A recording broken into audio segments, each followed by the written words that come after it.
Hi guys, I'm Tom here with my good friend Shay, and we'd like you to pull in into our Drive-In of Terror for Season 2, Episode number 23 of the Scare Your Pants Off It's Movie Night podcast. In tonight's episode, our fright-filled feature is Candyman. So good. So grab your snacks and we'll kill the lights. So how you doing today, Shay? I'm really, I'm really good. I'm excited to talk about a couple things. Including this episode, we only have 4 more regular episodes left in this season.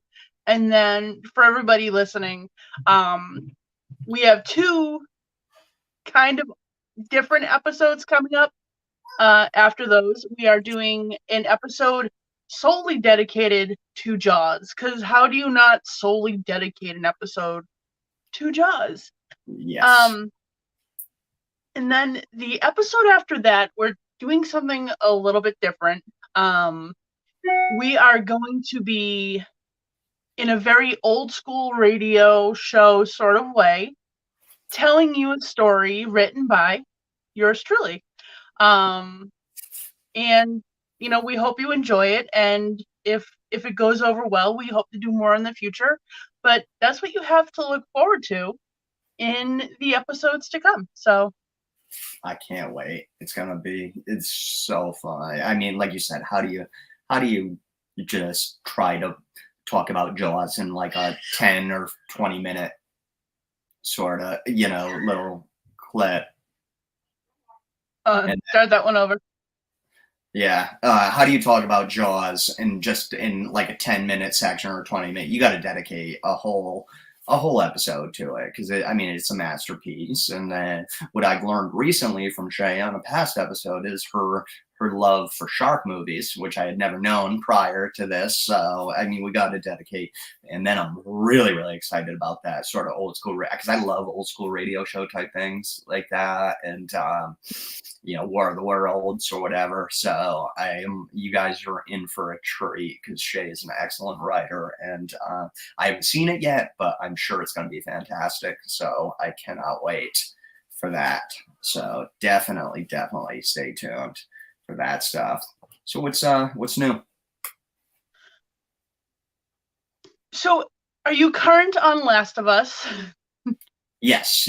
So this first season's done. Wow, what a great show. Yes, I it was so good, and it's funny because like I knew it was gonna happen because it was gonna happen if Yeah, you've watched like the video game scenes or played the game or whatever, you kind of know what's gonna happen, but it still made me go, oh my god, it was still so good. But yeah. yeah, yeah. I love it. It just what good television. I mean, they just did it. It's just like every episode, just the all the range of emotions. I mean, you got everything. You got and oh god, it was so good. You watch anything else good recently? I feel like I go through phases. I either watch everything or nothing, or what. Do you watch The Mandalorian? I can't remember if that's one of the ones you watch or not. I still haven't finished season one. I'm not a big Star Wars guy. I know everybody talks about how great it is, and I have watched probably the first like 4 or 5 episodes, but I did see the new season start. Is the new season good so far? It's so good. It's so good. And there's rumor that there's gonna be a little bit of like a mix up of like a blend of other Star Wars stuff that's gonna be happening. But I digress. So yeah, it's gonna be really good. What about you? Have you watched anything? So I watched Paramount Plus Wolfpack. The first season just ended. Sarah Michelle Gellar. Do you watch that? I love Buffy Michelle Gellar. I love her, and I'm not current on the show, but that's her name for me. I don't care. It's yeah, no. So I've watched some of it. I'm not all the way through it. I really like the concept. There's some execution issues that I'm not super loving, but I'm gonna assume that I was not in the right frame of mind. And I'm gonna give the rest of it another go. And but I love her though. I will watch her in anything creepy or horror-ish related because she's fantastic. So So I will say I liked it, but it isn't. It's not the best show. It can be very teen angsty and a lot of like, oh, these two good looking people are gonna kiss now, and sort of yeah, leaning almost into like the whole sexy vampire, even though it's lichens and werewolves and stuff. So I can see, but it was one of those where it was like after the first episode, I'm like, I could take or leave this, and I just continue to watch it, and overall, I liked it. Definitely some problems with it, and I just finished and Servant on Apple TV just finished up, and it's M Night Shyamalan television show, 4 seasons, and I will say no, it's not the best. It's not you show ever or anything like that. But one of the better M Night Shyamalan fares that I've seen in a long time. He didn't try to out twist himself and stuff, or maybe he did, and it just worked out this time. But that is definitely worth a watch. I know it's on Apple TV. A lot of people don't have Apple TV because it's not the greatest of apps and everything. But I was pleasantly surprised because usually with M Night Shyamalan it's all just sort of yeah lately. So what's it that's called again? Servant. I haven't seen that one, but I want to. It's got the he's a grown up now, but the redheaded kid from Harry Potter. Oh, okay, Rupert Grint. Yeah. Yeah. So I learned something because Voldemort's in it. I don't want to say his name yet because I learned something about his real name. You know who I'm talking about, right? No. Voldemort? Yes, the guy who played Voldemort in Harry Potter. Okay. So anyways. Oh, Tom. I've seen the fourth one. I dated a girl who was super into him. I just never really got into him. It was at a time when they came out. I really wasn't.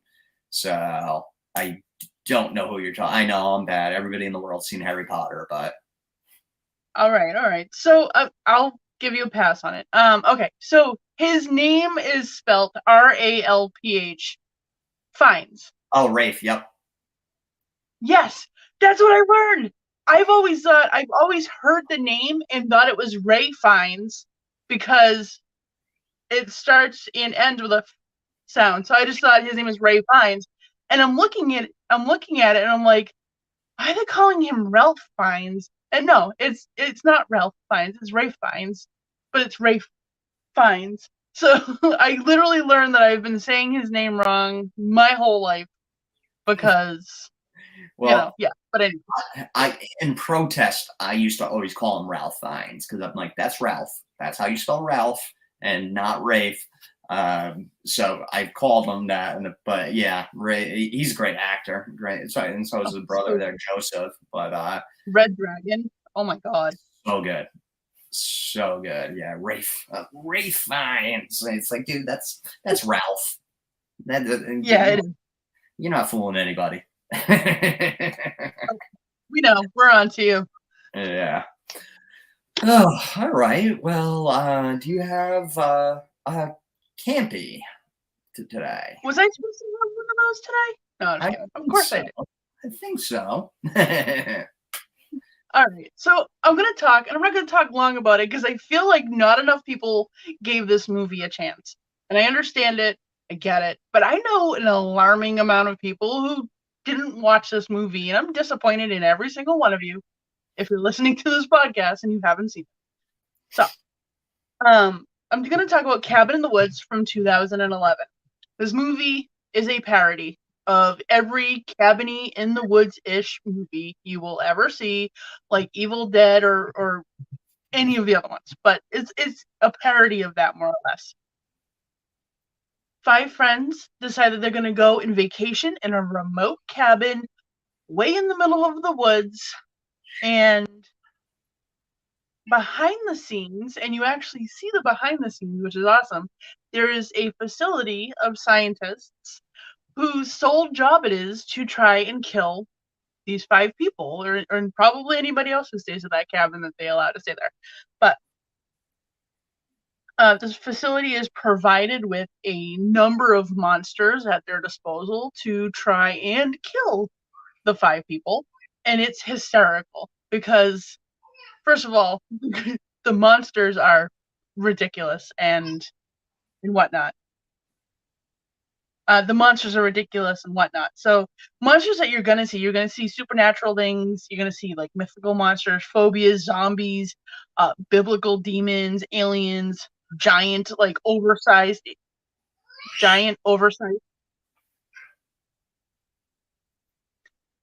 giant oversized animals.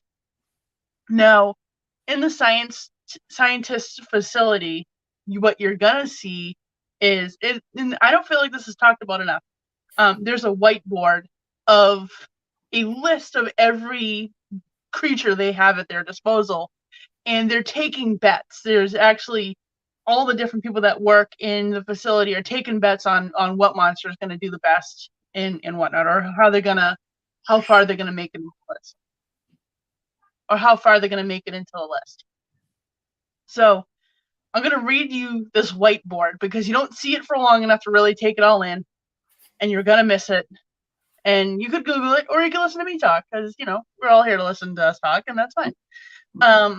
The whiteboard lists, and I quote, alien beasts, angry, molesting tree. Yep, Evil Dead, throwback. The Bride, The Bride, clowns, which the electric department picked to bet on, demons, deadites, dismemberment goblins. I don't know what a dismemberment goblin is, but I wish I saw one.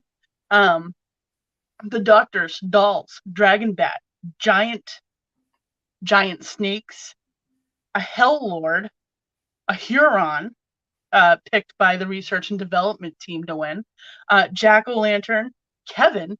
No one voted for Kevin, by the way. No one picked Kevin to bet on, and I would have bet on Kevin. I don't know who Kevin is or what a Kevin is, but that's what I would have. That's what I would have. That's what I would have picked. We have merman, mummies, mutants, the reanimated reptilius, Sasquatch / Wendigo / Yeti. Nice. Scarecrow, right? Scarecrow folk, sexy witches, snowmen, sugar plum fairies. Sugar plum fairies? Come on. Twins, a unicorn, vampires, werewolf, regular witches, not sexy witches, wraiths, zombie, redneck, torture family. Those have eyes much? Zombies. And more than another dozen monsters appeared in the film that weren't listed here. You're going to see every single thing that your insane mind can probably think of. It's probably in this movie. And I'm not even going to elaborate anymore because you need to go watch this. So that's what I got. So good. I love this. Love this film. I didn't realize how, I knew of the white, but I didn't realize all the detail. That's just awesome. But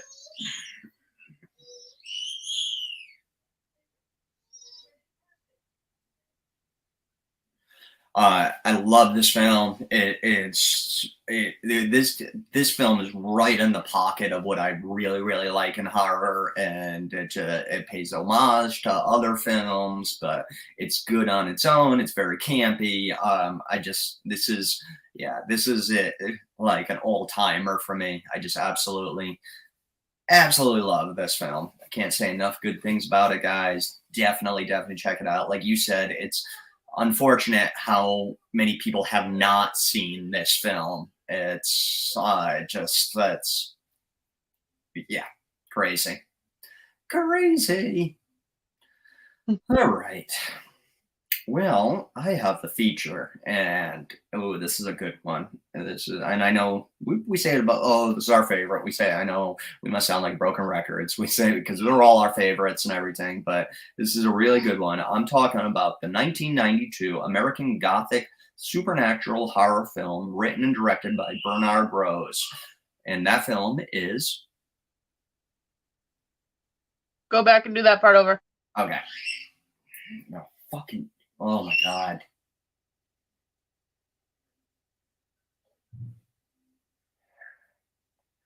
I love them, but Jesus, you can. All right. I'm talking. I forget where I was, so I'll just go right. So I'm talking about the 1992 American Gothic supernatural horror film written and directed by Bernard Rose, called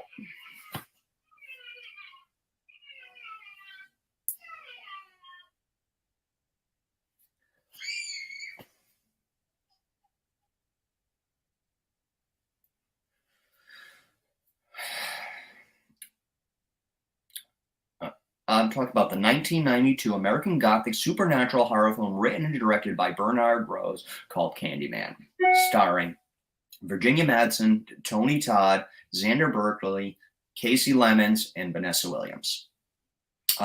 This film was actually based on a short story by Clive Barker called The Forbidden.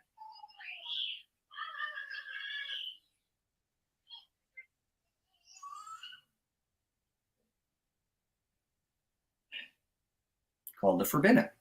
The film follows a Chicago graduate student completing a thesis on urban legends and folklore, which leads her to the legend of Candyman. Candyman being the ghost of an African American artist and the son of a slave who was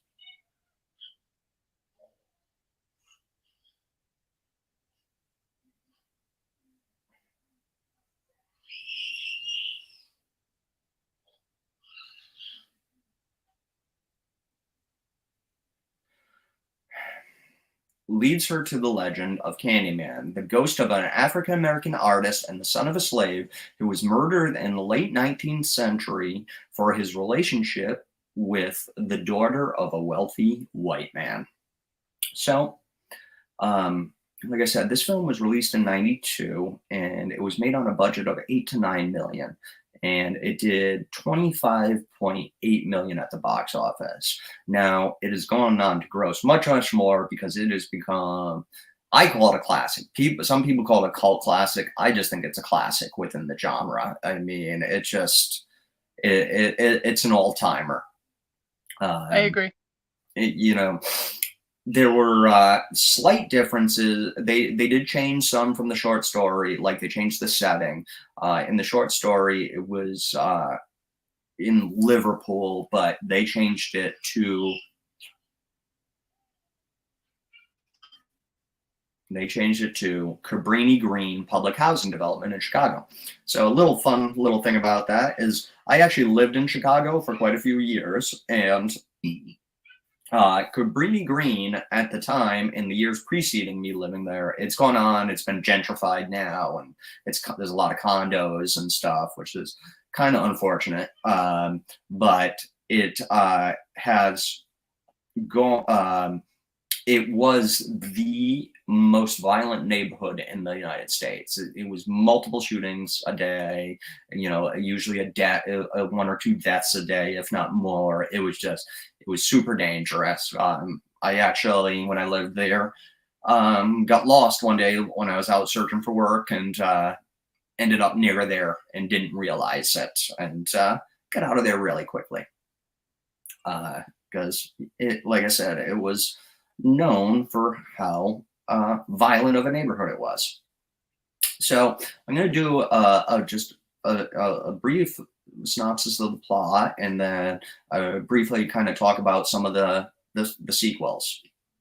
So the story follows Helen Lyle, a semiotics graduate student at the University of Illinois, Chicago.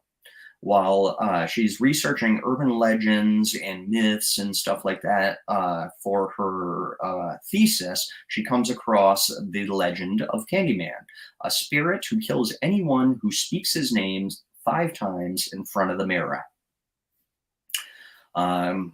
In doing her research, she learns of a recent murder that just happened in the Cabrini Green housing project, and that had been attributed to Candyman.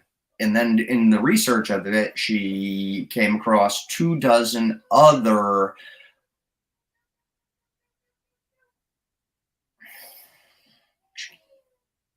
she came across 24 other instant deaths and that had been attributed to the Candyman. So skeptical, and she's now with a friend, she decides to try the legend and say Candyman's name 5 times into her bathroom mirror. But unfortunately, nothing happens. So she just, must just be a legend.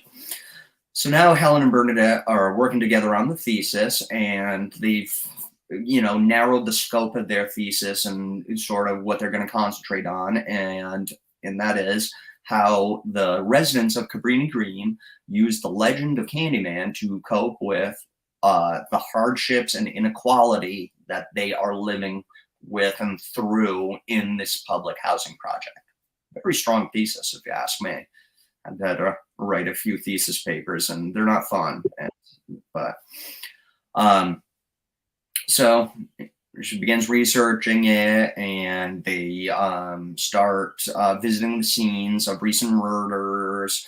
And at these murders, she's seeing that people have been leaving offerings for the Candyman. And she goes on to have dinner with a local expert on the Candyman legend who tells her, instructs her that Candyman was actually an African American man named Daniel Robitaille, who was born in the late 1800s as the son of a slave. And he grew up and became a well-known painter. He then would fall in love with and impregnate a white woman. And this was a no-no at that time in our society. So her father sent a lynch mob after him. The mob cut off his right hand, smeared him with honeycomb stolen from a local apiary, which this honeycomb then attracted bees that stung him to death. Oh, what a terrible way to go. What a terrible way to go. And then after that, his corpse was burned in a pyre that was erected on the site where Cabrini Green now stands. So Helen returns back to Cabrini Green, and a young boy named Jakes tells her of an incident where this disabled boy was violently castrated by Candyman in a public bathroom. As she goes to investigate, this Candyman attacks her, and she realizes that this Candyman is just a local gang member that has been using the moniker Candyman to instill even more fear into the locals. But after this, the real Candyman appears to Helen in a parking garage and hypnotizes her.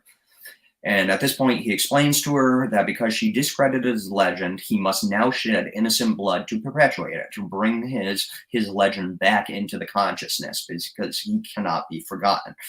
And so at this point, Helen blacks out. She wakens back up in Anne-Marie's apartment, covered in blood, to find Anne-Marie's pet Rottweiler, Annie, decapitated, and her son Anthony kidnapped. God, animal deaths are even worse than human deaths in movies and stuff. I find it so hard to watch animal even though they don't show the actual death, but just I don't know. Because it's funny. All animals, yes, but for some reason it's especially dogs, because they they love us so perfectly and so unconditionally, and they're just so innocent and so moral in some weird way. It's shaking. Yeah, it's tough. So the police arrive and they arrest Helen, and then um, she's bailed out of jail by Trevor, and she's looking through old photographs, trying to figure out what's going on. She finds Candyman appeared in one of them. Then all of a sudden, he appears inside her apartment and cuts her neck, causing her to start bleeding and then eventually pass out. Um, Luckily, Bernadette arrives at the apartment, and when Helen comes to, though, she sees that the Candyman now has murdered Bernadette. So she's framed for this crime as well, and is committed to a psychiatric hospital. And while being interviewed in preparation for her trial by a psychiatrist, because she's in a psychiatric hospital and it's going to be part of her defense, maybe that she was not well. She attempts to summon Candyman, and he does appear, but he kills the psychiatrist. But then he frees Helen and allowing her to escape.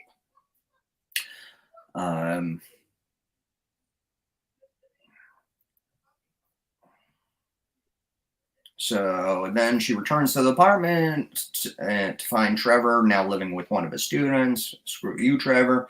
Helen confronts him, then flees to Cabrini Green to rescue Anthony, where she finds a Candyman in his lair. He tells her that she must surrender to him if she wants to ensure Anthony's safety. And he actually offers Helen immortality.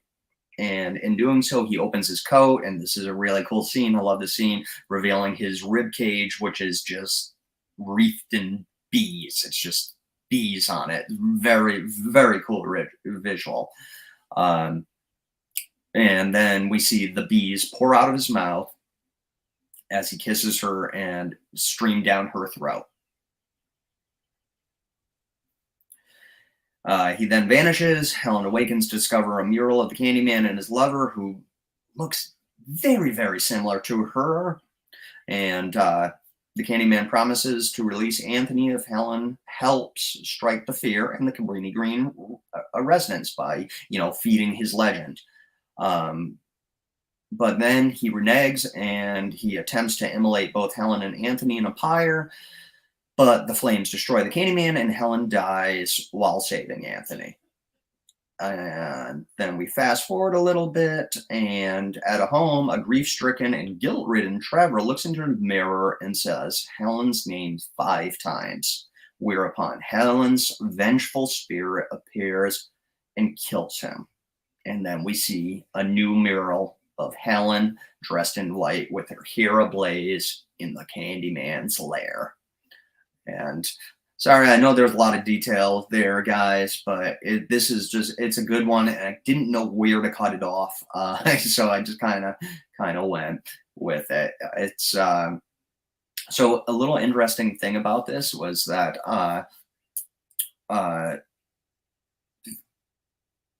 Tony Todd, now he says, "Oh, I had a great lawyer at the time," had in his contract that for every bee sting that happened, because they used real bees in those scenes, he would get an additional $1,000. And he was stung 27 times by bees, so he got an additional 27,000. And he doesn't sound too broken up about it. He said pretty easy money. Mm-hmm. So Mm-hmm. I thought that was pretty cool. So, like I said, there's been some sequels, guys. There were 2 standalone sequels, but they comprised one single storyline. And they were released in 95 and 99, respectively. The first being Candyman 2, Farewell to the Flash, and then after that, it was Candyman 3, Day of the Dead.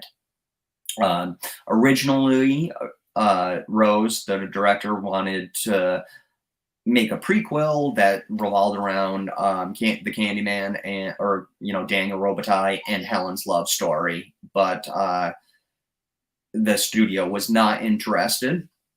And then in 2021, there was the Candyman, the film Candyman, which is a direct sequel to the first film, was put out and it was produced by Jordan Peele and his Monkey Paw production company. Now, have you seen the most recent one? I have, and it fantastic. What a great way to bring it into this generation. Like it was so well done. I agree. I agree. I so thoughts on this on the first film or the series up until the most recent, or I'm gonna let everybody in on a little something in my psyche that not a lot of people know. These movies are very hard for me to watch. Very hard for me to watch. And it's because of the beats. Um, it's I You can't see this. Obviously, when we record, we see video and I pull the audio out of a video. But in this video, I am scratching, itching, I have goosebumps, my skin is crawling, my head is itchy, I'm clean, I just showered. Like I'm not dirty. So when I was very little, like toddler-ish area, I still remember this very well actually. I had like a hallucinate. I had a very high fever, and I actually had a hallucination or something akin to delirium, and which everything and everyone was covered in bees. real? Now, yes. So Oh, the thing about this, what a lot of people don't realize is in an occasion like this, someone can remember it, but how do you think I remember it? I remember the bees. To me, I know it wasn't real. Like it's been explained to me, but I remember the doctor walking into the exam room covered in bees. I remember my mom picking me up and carrying me covered in bees. I remember the car covered in bees. I remember the house covered in bees. I remember my bed covered in bees. I remember it like it happened. Like it was actually happening because my I was that sick and I was physically seeing it. I was awake and genuinely seeing all these people that now needed to poke and prod me and see, try to fix me covered in bees. And that's legitimately how my memory is being examined by a doctor covered in bees. And I know it wasn't what happened, but that for me is what happened. wow, wow. Oh, So I yeah. don't do well with bees at all. And this movie is so, um, it gets me like in my core, like makes my flesh crawl and my mouth feels. I can't even describe it, but if you have like a deep seated fear, almost phobia or something like that, you know what I mean. That feeling in your gums, and it's a lot. So for me, this movie is absolutely amongst the scariest movies I've ever seen because it hits every one of my senses and it hits a sense that not a lot of movies hit. Wow. Yeah, I can totally see. Wow. Wow. Yeah, I can see why this movie would be tough to watch because of that. Wow, that's crazy. Uh, Mm-hmm. yeah, I'm not like afraid of bees, but I'm not also a fan of bees. So it just like the bees coming out of the mouth, and Yeah. they were really in his mouth. He had a dental dam in, and they were really inside his mouth, the bees. So yeah, Just it's yeah, but it's like I said, it's considered a cult classic. I consider it a classic horror film. It's very well done, and like you said, you said it perfectly about the most recent one. How it really brought it into this generation for these people to appreciate it, and which I'm glad because it's a great story. It's great, and it builds on that whole Bloody Mary myth as well, and just looking in the mirror and stuff. It's done very well. So let's do the rating out of bees then. I'll I let you go I'm first. actually very easy for me. It gets a 9 right off the bat, and it's not my favorite horror movie. It's not, but again, this movie hits so many more of my senses than your average horror movie that I've had it's given me nightmares. It's just I even think about Candyman and like legit I can feel it in my spine. Just talking about this, I'm feeling it in my spine. So this movie gets a 9 right off the bat for me. It's Love it. very well done. My skin is still crawling, but yes, very well done. I love it. So originally I was going to go 8, and then I'm thinking about sort of the importance to the culture and stuff like that. So I'm actually going to go an 8.5 on this, just because I do think it's important within the genre and the culture and everything like that. So yeah, I'm gonna give it a solid 8.5 Bs. Well, more than solid. That's goddamn near perfect. So very very good film. Very good. All right, you have a kids movie. I do very happily. Nice. Happy. I'm talking about bees. All right. Yes. I am going to talk about Hotel Transylvania from 2012. Yes, there are sequels. Yes, I love all of them. No, they don't all have the same cast, but they're still great. But the 2012 Hotel Transylvania was the first. The cast has Adam Sandler, Andy Samberg, Selena Gomez, David Spade, Kevin James, Steve Buscemi, Fran Drescher, Molly Shannon. I could go on. There's so many people in these movies. Dracula owned obviously Dracula's castle, and he transformed it into a hotel for monsters to go and be safe and away from humans and enjoy, just life away from it all. He invited everybody they know to celebrate his daughter Mavis's 118th birthday, because that is a very big birthday for a vampire. I'm sure to like the 18th birthday. Now, during this party, during the goings on and the setup and whatever, a human explorer, travels along and stumbles across this castle and finds himself inside. He doesn't think anything of it. He's a little aloof, maybe a little slow, but kind of fun. Um, he just thinks it's a costume party. Now, hilarity ensues. He causes trouble he doesn't realize he's causing. He's just bumbling and he's so friggin' lovable. But much to Drax's dismay, Mavis falls in love with him, and he falls in love with Mavis, who he thinks is dressed like a vampire. um, this movie is great. You have Frankenstein, a blob, you have the Invisible Man, you have all of these monsters from horror's origin in this awesome cartoon movie. I wish this movie was out when I was a kid, because man, was it made for me as a kid. Just honestly watch it with your kids, have your kids watch it again and again, watch the sequels. I think kids of all age can watch it. I'd agree with I don't that. even on it. Yeah, Yeah. I'd agree. It's tame and fun, and what a great cast. It's funny. I just listened to a podcast with Andy Samberg was the guest on it, and they were talking and they talked about it. Just because I mean that's like a who's who of comedic actors doing voices there. I mean, you can't ask for a better voice cast there. It's a great one. It's a lot of fun. A lot of fun. Yeah. Definitely check it out. Yeah, I don't think there would be really too much of an almost any age, I would think, right? I mean, just it's a good one.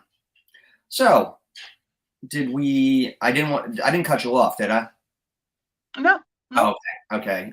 Did we have anything else to talk about today? Not that I can think of. All right. Well, thanks for watching, guys. And yeah, thanks for joining us. And make sure to meet us at the snack bar next week when The Lazarus Effect will be on the big screen. So until then, sweet dreams. Thanks. Bye. Bye, guys.